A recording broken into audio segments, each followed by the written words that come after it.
नमस्कार दोस्तों, dreamy doodle channel में आपका बहुत बहुत स्वागत है। हमारी आज की जो कहानी है वो अकबर और बीरबल की कहानी है। बादशाह अकबर और बीरबल के बारे में हम सभी जानते हैं। हम सभी ने बचपन में अकबर और बीरबल की कहानी सुनी होगी। बीरबल बादशाह अकबर के नवरत्न में से एक थे। वो अपने बुद्धि चातुर्य से अकबर के सारे सवाल का जवाब देते थे। बीरबल कवि और लेखक थे जो अपनी बहुमूल्य सलाह के लिए जाने जाते थे। बादशाह अकबर को अगर कोई भी समस्या हो तो बीरबल ही उस समस्या का समाधान लाते थे। बीरबल का स्वभाव मजाकिया था। वो अपने बुद्धि चातुर्य से कोई भी समस्या का हल जल्दी से ढूंढ लेते थे। कई बार तो बादशाह अकबर बीरबल की परीक्षा लेने के लिए भी उनसे सवाल पूछते थे। बीरबल हर बार बादशाह अकबर को जवाब देने में कामयाब होते रहे। बीरबल जैसे ही कोई समस्या का हल निकाल लेते वैसे ही बादशाह अकबर उनकी तारीफ करते थे और कई बार उसे इनाम भी देते थे। लेकिन दरबार में हाजिर दूसरे दरबारियों को बीरबल से जलन होती थी। बीरबल जब दरबार में हाजिर ना हो तब कई बार बाकी दरबारियों ने बीरबल की जगह लेने का प्रयत्न किया था, लेकिन वो भी नाकामयाब ही रहे। बीरबल की जगह बादशाह अकबर के दरबार में कोई और नहीं ले सका। इस कहानी में हम ये देखने वाले हैं कि कैसे बीरबल की खिचड़ी पकाने की तकनीक से वो अकबर बादशाह को अपनी बात मानने पर मजबूर करते हैं। सर्दियों के दिन थे, बहुत ही ज़्यादा ठंड थी। उस समय अकबर बादशाह और बीरबल अपने महल के बगीचे में घूमने निकले थे। अकबर ने बीरबल से कहा कि इस ठंड में अगर हम किसी को मुंह मांगी धनराशि देंगे फिर भी कोई इस ठंडे पानी से तालाब में पूरी रात खड़े नहीं रह पाएगा। बीरबल ने कहा कि पैसों के लिए कोई भी ये काम करने के लिए तैयार हो जाएगा। अकबर ने कहा कि अगर किसी ने ऐसा किया तो मैं उसे मुंह मांगा इनाम दूंगा। अकबर ने बीरबल को ऐसा आदमी ढूंढने का काम दिया था। बीरबल ने शहर के एक गरीब आदमी को इस तालाब में पूरी रात खड़े रहने के लिए तैयार किया। इस आदमी को पैसे की ज़रूरत थी, इस वजह से वो भी तैयार हो गया। वो आदमी उस तालाब के ठंडे पानी में गया। पूरी रात वो ठंडे पानी में खड़ा रहा। अकबर ने वो आदमी रात में इस तालाब से बाहर ना आ जाए इसलिए पूरा इंतज़ाम किया था। दूसरे दिन सुबह अकबर बादशाह खुद अपने साथियों के साथ इस तालाब के पास खड़े हो गए। उन्होंने देखा तो वो आदमी अभी भी इस तालाब के ठंडे पानी में खड़ा था। वो आदमी बाहर आया और उसने अकबर बादशाह के पैर छुए।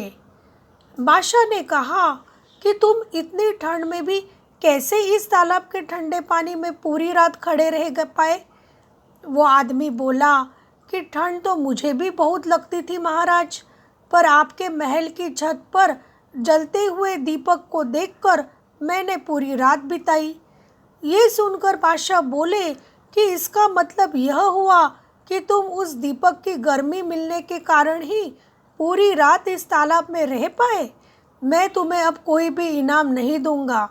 वो आदमी रोता हुआ बीरबल के पास आया और उसने बीरबल को पूरी बात बताई।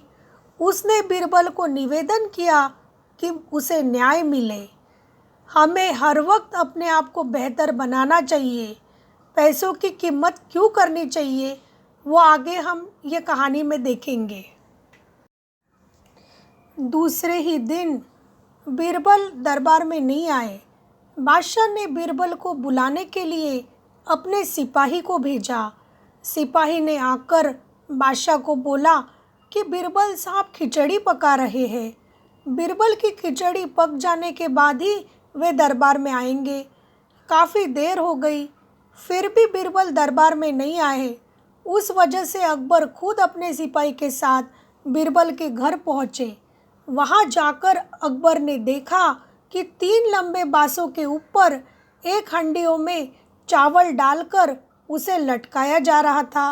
नीचे ज़मीन पर आग जला दी थी। ये सब देखकर अकबर ने बीरबल को कहा कि ये तुम क्या कर रहे हो? तुम्हारा दिमाग ठिकाने पर नहीं है? इतनी दूर रखी हंडियों में खिचड़ी कैसे पक सकती है? बीरबल ने कहा कि ज़रूर पक जाएगी। अकबर ने कहा, कैसे?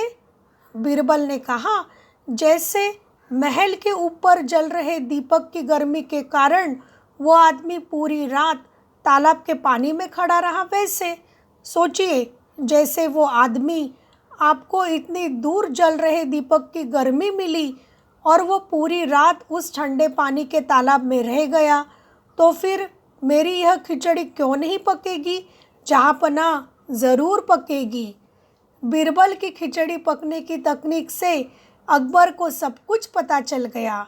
अकबर ने बीरबल को बोला कि उस आदमी को कल सुबह दरबार में भेजना, मैं उसको मुँह मांगी धनराशि देने के लिए तैयार हूँ। सुबह होते ही वो आदमी बादशाह अकबर के पास गया और अपनी धनराशि प्राप्त की। इस कहानी में हम ये देखने वाले हैं कि बीरबल कैसे अपने इनाम का आधा हिस्सा दरबान को देते हैं और अकबर बादशाह खुश होकर उसको अपने महल में सदैव के लिए रख लेते हैं। अकबर के दरबार में दूर दूर से कई सारे विद्वान और कलाकार आते थे। वे लोग अपनी कला से अकबर बादशाह को खुश करते थे और बदले में अकबर बादशाह उन्हें मुँह मांगा इनाम देते थे। अकबर के दरबार की यह बातें सुनकर एक बार बीरबल को भी इस दरबार में अपना नसीब आजमाने की इच्छा हो गई। बीरबल पहली बार अकबर के दरबार में जाने वाला था। बीरबल जैसे ही अकबर के दरबार में प्रवेश करता है, वैसे ही उसको एक दरवान रोकता है। वो दरवान बीरबल से पूछता है कि तुम कहाँ जा रहे हो?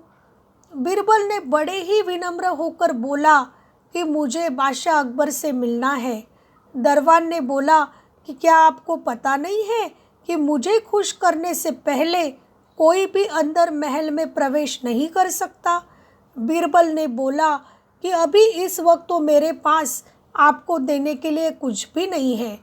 बादशाह अकबर अगर मुझसे खुश होते हैं और मुझे इनाम में कुछ देते हैं तो फिर मैं आपको अपने इनाम का आधा हिस्सा ज़रूर दूंगा। दरबान ने बीरबल को अंदर महल में जाने की अनुमति दी और कहा कि वापस आते समय अपना वचन याद रखना और मुझे अपने इनाम का आधा हिस्सा ज़रूर देना।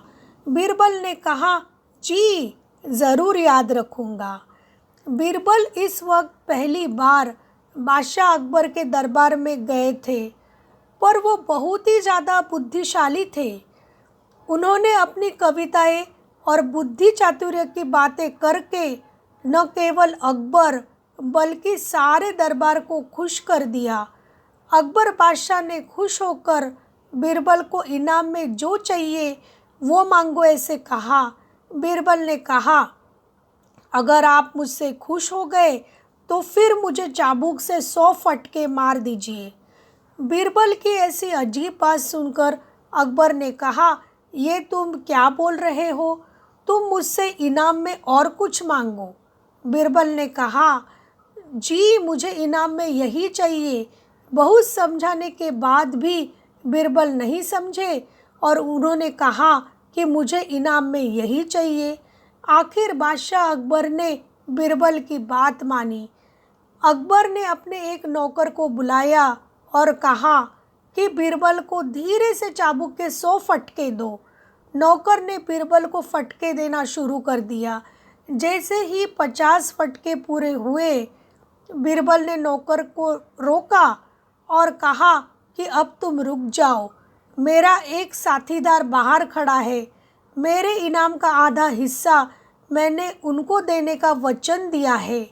बीरबल की यह बात सुनकर बादशाह अकबर और दरबार में हाजिर सब लोगों को झटका लगा और बीरबल किस भागीदार की बात कर रहे हैं।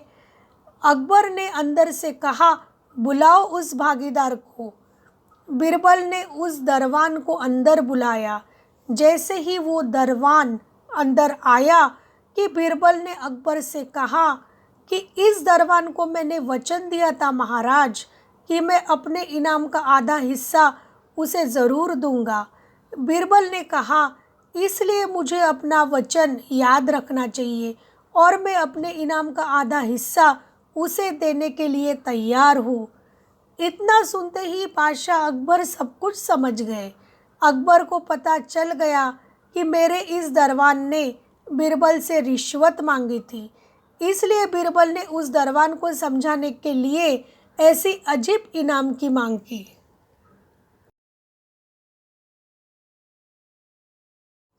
तो दोस्तों, बीरबल मुगल बादशाह अकबर के दरबार में चर्चित, चतुर और विवेकी न्यायाधीश थे।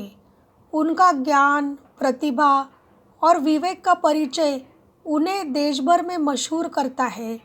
उनके किस्से, जिसमें उन्होंने समस्याओं का समाधान किया और चालाकी से सवालों का सामना किया, लोगों को आज भी प्रेरित करता है।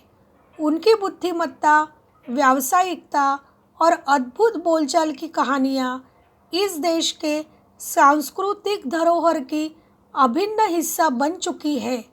बीरबल ने अपने समय में शासन और समाज को नैतिकता, युक्तिवाद और हास्य के माध्यम से प्रेरित किया। नमस्कार दोस्तों, हमारा ड्रीमी डूडल्स चैनल लेकर आया है नए किस्से। हमारी नवीनतम कहानियों का मजा लेने के लिए और हमारे साथ जुड़ने के लिए हमारे चैनल को सब्सक्राइब करें। नए सपनों में हम सभी को मिलेंगे।